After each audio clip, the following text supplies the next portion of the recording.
Continuamos con su programa, por esta Visión Global TV, y hoy tenemos a un invitado de siempre, distinguido, y que viene a traernos informaciones, orientaciones muy buenas, que es el profesor Ezequiel Jiménez. Ezequiel, bienvenido.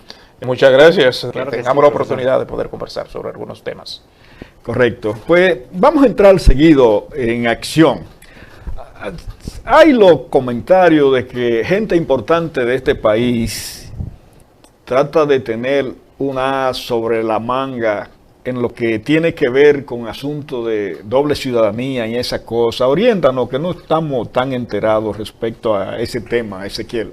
Sí, ha salido una información que no se le ha dado mucha cobertura en los medios, y aparte de la inflación, la situación económica que estamos viviendo en los Estados Unidos, ha surgido un dato que a mí me parece preocupante, y es un dato que ha facilitado lo que es Harlings & Partners.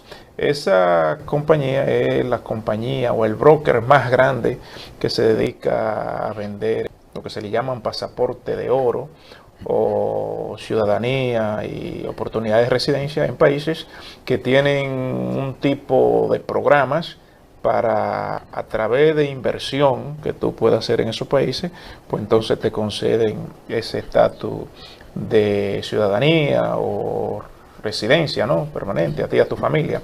Entonces, en los Estados Unidos, entre el 2019 y el 2021, el porcentaje de estadounidenses adinerados con mucho capital buscando este tipo de ciudadanía o pasaporte de oro o residir en un país en el extranjero se ha disparado en un 327%. O sea, lo que indica es que la desconfianza, el no ver el futuro claro en los Estados Unidos, le hace buscar a estas personas acaudaladas, con mucho dinero, porque para eso hay que tener dinero, pues pensar en un plan B. Y cuando se le pregunta cuáles son las razones para eso, entonces una de las primeras razones es el clima político, el clima en los Estados Unidos, y en segunda opción sale el COVID. Entonces estas personas parece que andan buscando tener una alternativa, un plan B, en el sentido de que se pueda presentar un clima, un ambiente intolerable o muy hostil para las personas que tienen grandes recursos. Y también andan buscando países donde una futura epidemia o un asunto de salud pública global, qué países puedan afectar menos. Entre los estadounidenses, esta clase acaudalada, Portugal es uno de los destinos más favorecidos por ello, porque es uno de los países que tiene este tipo de programa. Lo tiene Portugal, Dominica, lo tiene también Australia, lo tiene Malta, y cada país, dependiendo el precio de este tipo de ciudadanía o residencia o pasaporte de oro, como se le llama, pues varía. Por ejemplo, en el caso de Portugal, el precio que usted tendría que invertir, ya sea en negocio, ya sea en donaciones a los fondos nacionales, casi llega a los $300,000. En el caso de Australia es uno de los más caros, 1,000,000 y pico, ¿no? Entonces, en ese sentido, para nosotros aquí en nuestro ambiente, pues no es una buena señal, porque eso indica que cuando las élites no ven el futuro bien claro, que son personas que tienen informaciones y manejan muchas informaciones más que nosotros, la gente común, porque trabajan con... Pero esa información a mí me deja anonadado, porque de pronto el país donde la gente pobre de todo el mundo, y se ven las marchas que vienen de Centroamérica atravesando México para llegar aquí, que surja esta información de la gente económicamente fuerte, pudiente de este país, pues me deja un tanto sorprendido. Es preocupante, y me preocupa mucho que los grandes medios pues no hayan destacado esa parte, porque una de las cosas que nos pueden hacer despertar a nosotros, los ciudadanos y los residentes en los Estados Unidos, es tratar de detectar de cuando algo no anda bien o cuando algo nos da una señal de que algo no anda bien, para entonces tratar de hacer las correcciones necesarias. Ahora, para estos tiempos también, por ejemplo, cuando el liderazgo por ejemplo, especialmente el político, como están envueltos como entre las patas de los caballos. Por ejemplo, cuando hay un liderazgo de mucho populismo, pues evidentemente siempre se apela a atacar a las clases más pudientes en términos de que no pagan los impuestos justos que deberían de pagar, y crea un ambiente hostil hacia los capitales, hacia la persona acaudalada, y eso evidentemente pues de una forma u otra hace que las personas, por ejemplo, le busquen soluciones. Por ejemplo, el capital es siempre bien ñoño. Si tú lo atacas demasiado, él va a buscar otras alternativas. Entonces hay otros países que también facilitan a que si allí te están tratando mal, no te está yendo muy bien, nosotros aquí te podemos tratar Pero mejor. una de las cosas, Ezequiel, porque independientemente de que en el caso nuestro sí se dice de la doble ciudadanía, pero la Constitución norteamericana se encarga de señalar como que no se permite la doble ciudadanía. Sí, los Estados Unidos no acepta eso, pero tampoco lo ataca, o sea, tampoco tiene una política para contrarrestar eso. Sí tiene ciertas limitaciones para los ciudadanos que tienen doble ciudadanía en términos de adquirir algunos poderes políticos, ¿no? Entonces, en ese sentido, pero aún así, las personas cuando sienten algún tipo de temor, especialmente el que tiene capital, no necesariamente se va a quedar solamente a esperar a que lo que él cree que puede llegar, a que llegue o no llegue. Él toma acciones, o sea, de cómo solucionar su situación.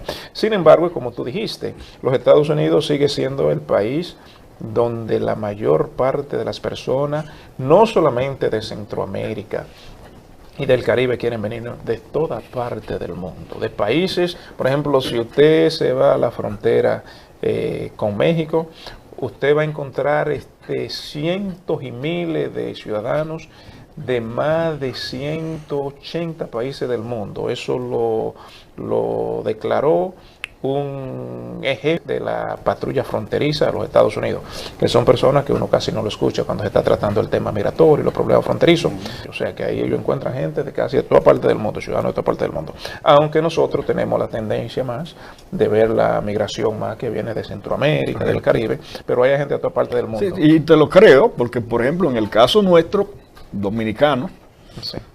no ha sido una ni dos veces que han atrapado a lo que han atrapado chinos cruzando Sí, la sí. frontera de Haití a Sí, Santo claro, Domingo, para el Santo Domingo tomar el destino que le parece. Sí, y ahora recientemente, pues entonces ahí se han acumulado también miles de ucranianos, que El para punto- también más fácil facilitar ese proceso. Sí, Pero punto de previamente, Cristian, con relación al asunto de la doble ciudadanía, Eso, y te lo digo exacto. porque en el caso nuestro, este país no conoce eso, sin embargo, el segundo país, por ejemplo, el de origen tuyo, que sí lo acepta, o sea, tú vas allí y te tratan como lo que eres, un ciudadano de ahí, Sí. independientemente que para los fines de este país tú eres ciudadano y no te conocen aquella. Lo importante es que aquel sí te conoce.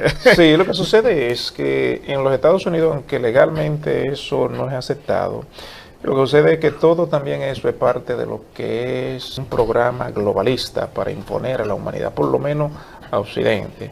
O sea, en términos de que la ciudadanía realmente no sea como un punto importante en el ciudadano. Por eso usted ve que en la época de los 70, de los 80, el nacionalismo, amar la patria, preservar su cultura, sus valores, eran una bandera que se predicaba como de primer orden.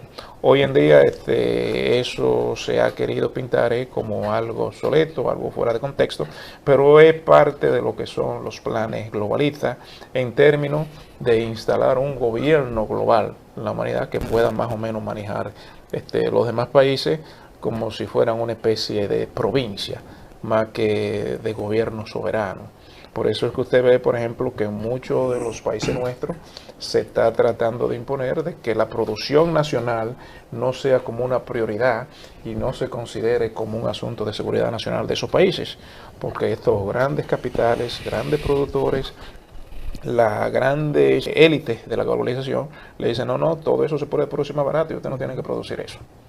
Una de las cosas que yo quería puntear ahí, hacerle la pregunta también, usted menciona que estas pequeñas élites, así de inversores que quieren entrar al programa de esa doble nacionalidad, ¿Serán que ellos ya tienen ya esos datos de información de que Estados Unidos ya entró quizás en una recesión o que se verá que estamos en un futuro de 10, 15 años en quiebra, que el dólar, las redes sociales mencionan siempre que el dólar puede desaparecer? O sea, recién tuvimos un bajón de la bolsa de valores, entonces hubieron mucha gente que ha perdido bastante dinero en esta última semana.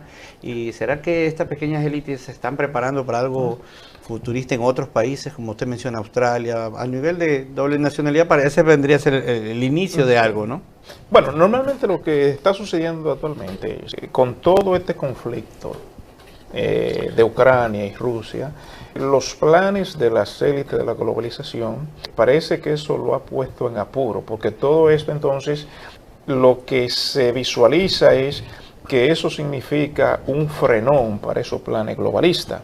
Entonces, en ese sentido, por ejemplo, todo lo que este concepto de inflación ha traído una dinámica que realmente no estaban dentro de sus planes. Todo este concepto de inflación, de desconfianza en los mercados, los grandes capitales viendo las cosas con mucha precaución, ¿me entiendes? Y esta inestabilidad, pues entonces evidentemente eso trae cierta situación que quizá dentro de esos planes no se configuraban.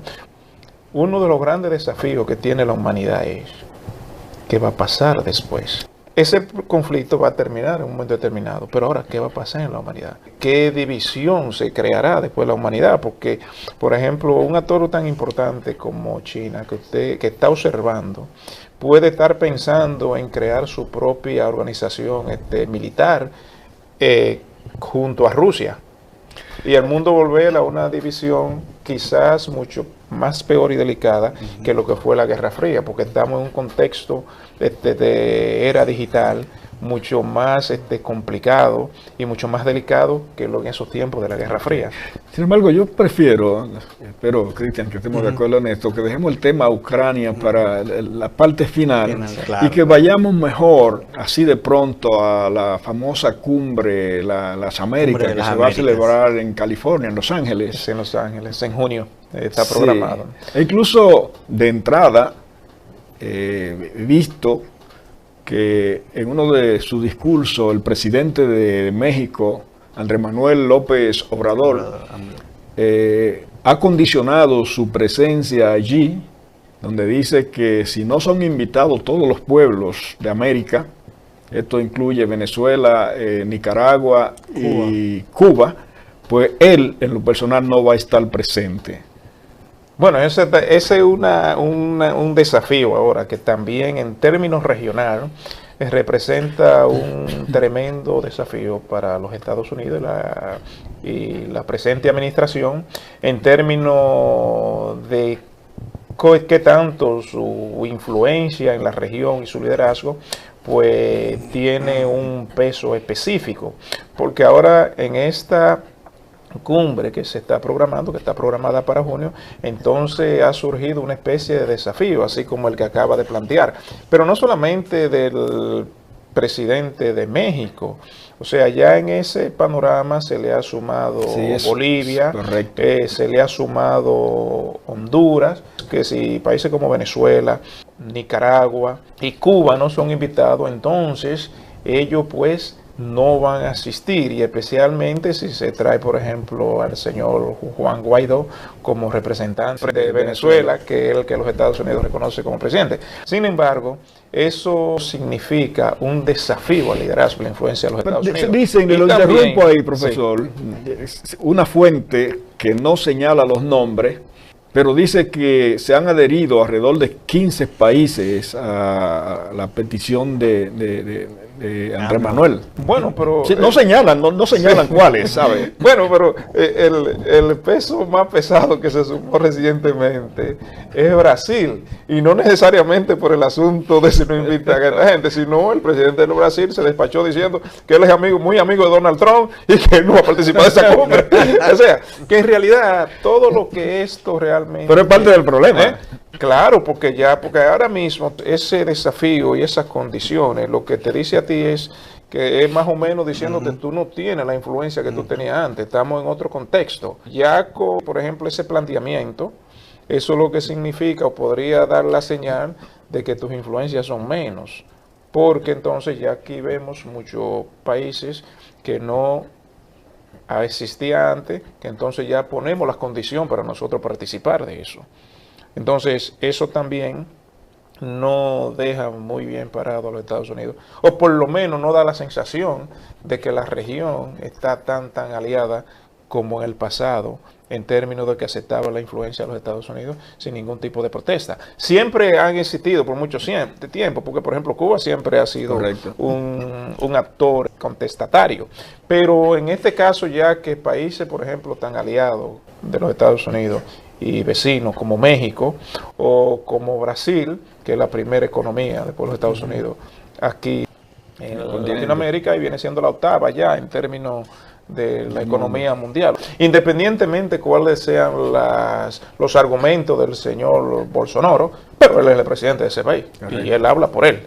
Correcto. Entonces esa es otra situación, aparte de toda esta desconfianza. Y eso es en lo que concierne al caso específico de América, Latinoamérica, porque en el caso ya de lo que son las sanciones a Rusia, pues se han despachado una serie de países europeos donde dicen que no pueden sumarse a esas sanciones, puesto de que ellos necesariamente dependen de lo que es el gas ruso, o sea, no pueden prescindir de ese tipo de servicios. Es una manera de resistirse a la política que ha trazado este país, sí, en ese sentido. Cuando uno se sienta frente a los televisores y escuchar estas informaciones de cómo van esos acontecimientos y cómo funcionan las sanciones, uno tiene que tener mucho cuidado, porque en la guerra, y hoy más que nunca, o sea, la guerra informativa también es parte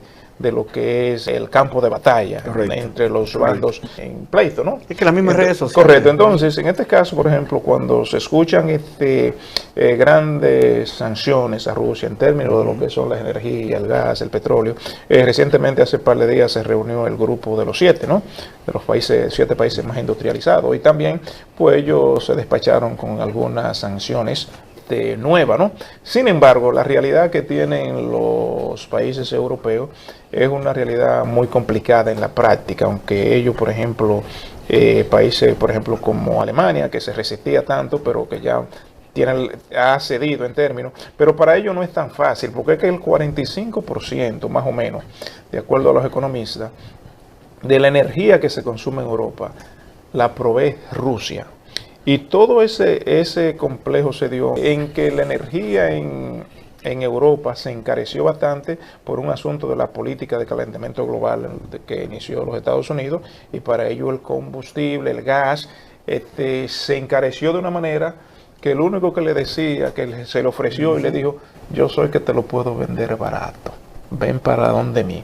Entonces, a la misma vez que a Rusia se le están imponiendo sanciones, Rusia también, de una manera paulatina, también ha ido poniendo sus pequeñas sanciones por parte relacionadas a lo que es el gas y a lo que es la energía. Por ejemplo, ya Rusia, por ejemplo, le ha puesto sanciones, por ejemplo, a algunas compañías que negocian, por ejemplo, el gas ruso a países, por ejemplo, como Polonia, ¿no?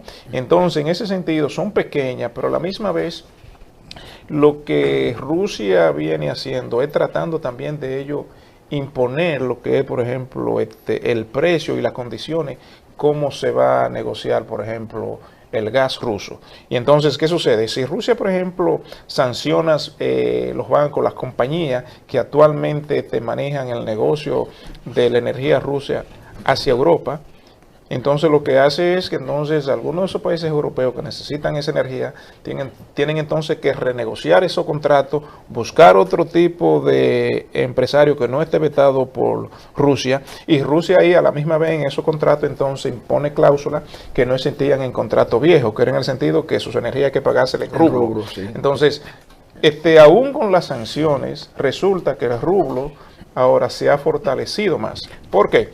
Porque a Rusia no le hace falta compradores, porque por ejemplo solamente con China, con la India, con países como Indonesia, se pueden tragar todo el gas y toda la energía que produzca Rusia. pero, o sea, que si tú no me la compras, ¿me la compras qué? Pero hay un fallo entonces en la estrategia que se planteó, porque la idea era acorralarlo como tal.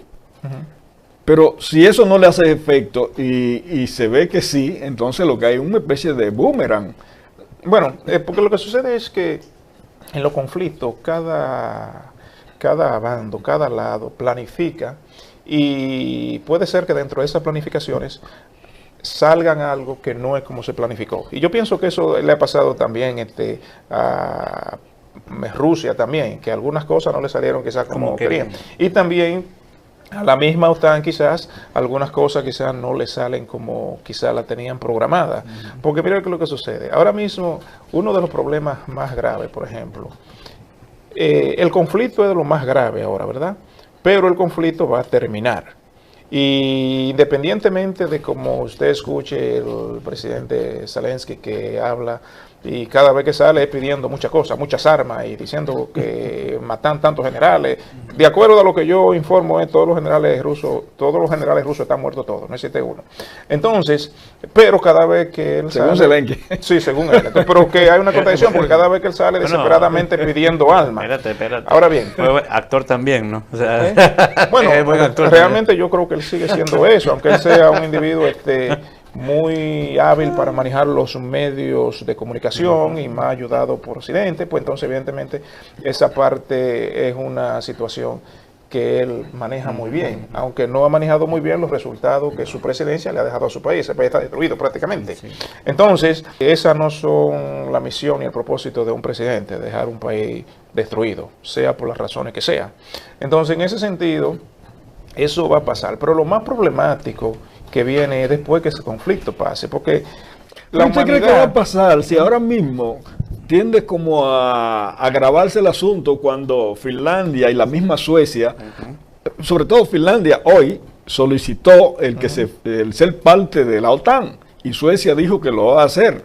Sí, normalmente, por ejemplo, esa es una situación, por ejemplo, que yo no creo que agravar un poco la situación. No, yo no creo que va a agravar, la va a agravar un poquito en términos de la relación de cómo Rusia se relaciona con esos países, pero no creo que ese conflicto se va a extender para allá, porque también el ingreso de esos países ahora mismo tiene una oposición de parte de Turquía, sí, Turquía, porque correcto. Estos países en un momento determinado apoyan grupos que Turquía considera grupos terroristas, que son de los kurdos, ¿no? Sí. Entonces, en ese sentido, pues Turquía ahora quiere pasarle la factura y no quiere de entrada decirle que sí, que ellos están de acuerdo, porque el mismo presidente hace unos días dijo que ellos no quieren cometer el error que cometieron en el 2008, que aceptaron a Grecia ser parte de la OTAN y después entonces Grecia entonces terminó en contra de ellos por el conflicto que ellos tienen, es histórico, ¿no?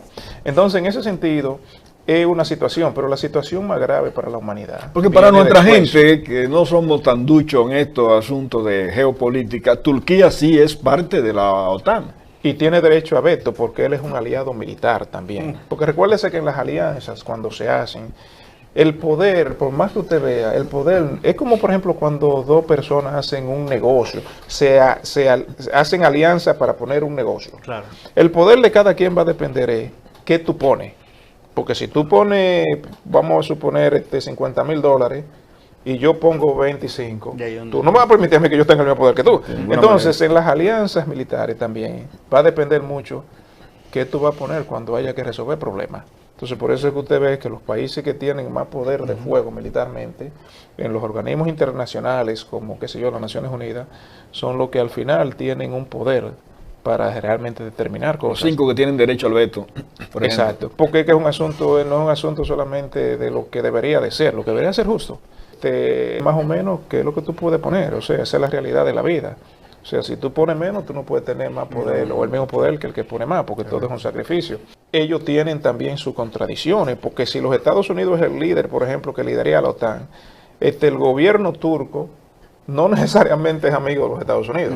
Ellos están aliados y son parte de eso, pero los intereses de cada quien ahí no necesariamente están alineados. Por ejemplo, la misma Turquía tiene, por ejemplo, negocios en términos de adquirir equipos militares con Rusia, que a lo mejor no le interesa que eso se vea afectado. Ahora, lo que Turquía puede hacer es cambiar también de posición, porque es un asunto a veces que yo consigo.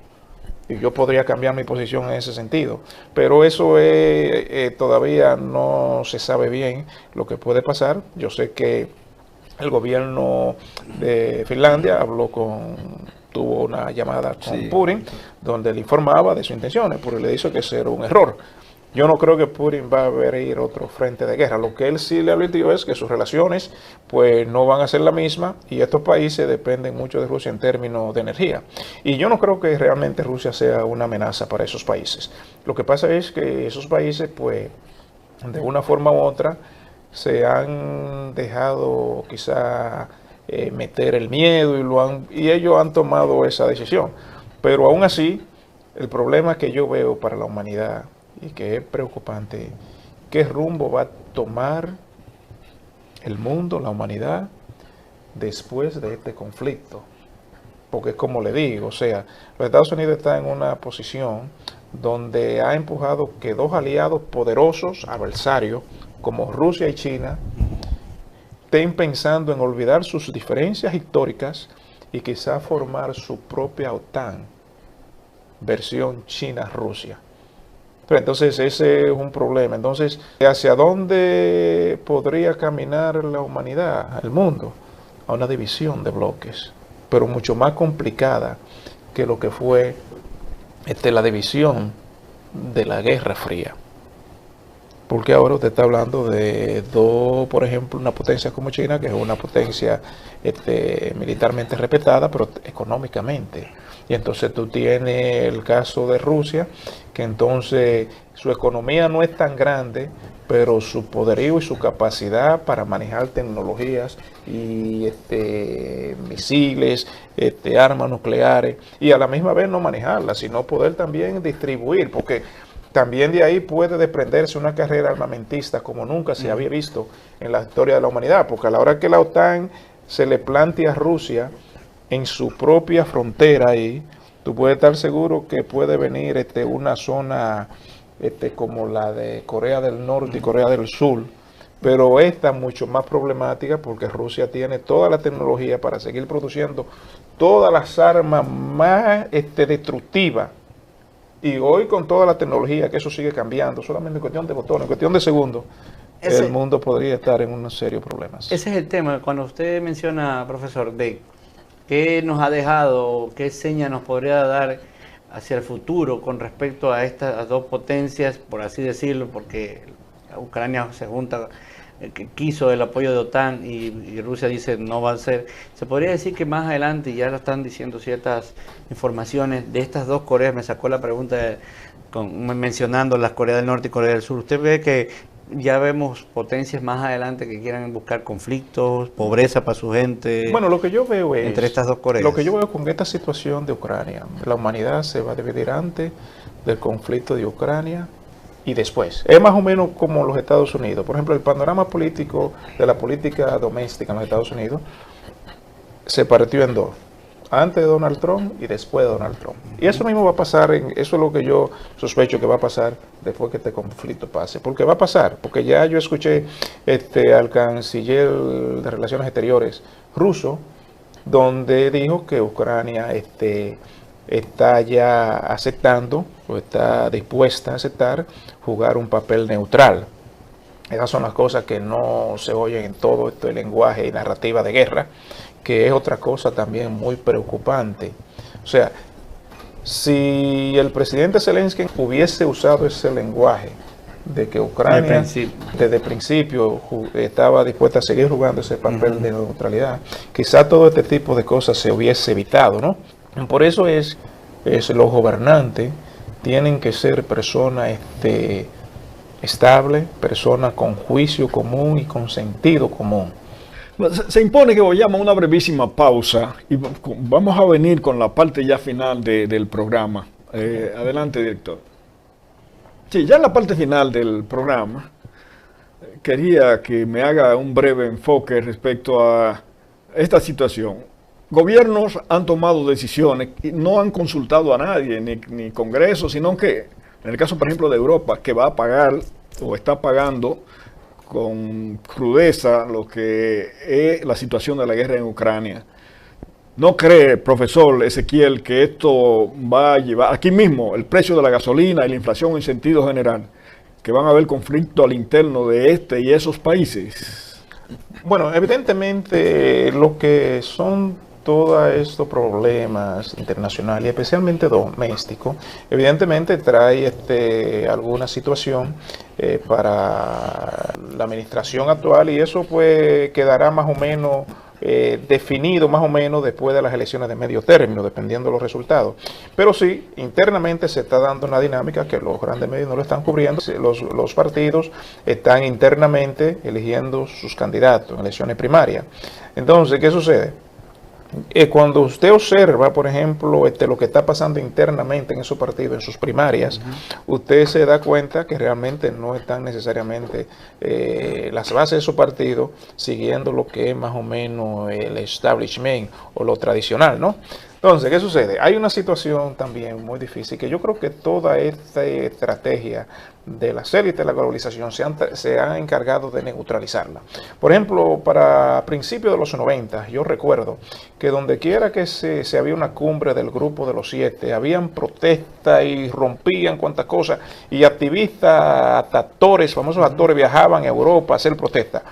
Y también sucedía cada vez que habían conflicto bélico, aires de guerra. Habían grandes manifestaciones, activistas por la paz, en contra de lo que eran ese tipo de conflictos. Sin embargo, hoy en día, ese conflicto en Ucrania, que se puede ver de una manera regional, por eso tiene dimensiones fuera de esa región también, y lo va a tener. Sin embargo, uno no sabe si realmente existen activistas por la paz, antiguerra, como existían, por ejemplo, en principios de los 90.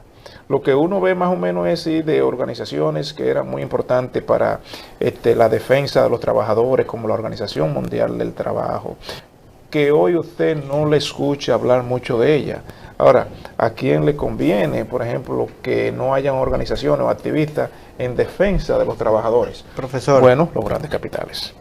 Profesor, como siempre, es un placer tocar estos temas con usted, y por qué no decirlo de antemano. Creo que quedamos a mitad de más programas, porque esto está intenso, estamos haciendo cambios. Me gustó eso que menciona acerca del antes, como se veía en esto de las reuniones. Vamos a ver qué ocurre en el mes de junio también, y vamos a seguir con usted más adelante también. Muchas gracias también por haber venido. Francisco, como siempre, un placer también. Queridos televidentes, hasta el próximo domingo, pasen un buen inicio de semana y nos vemos muy pronto.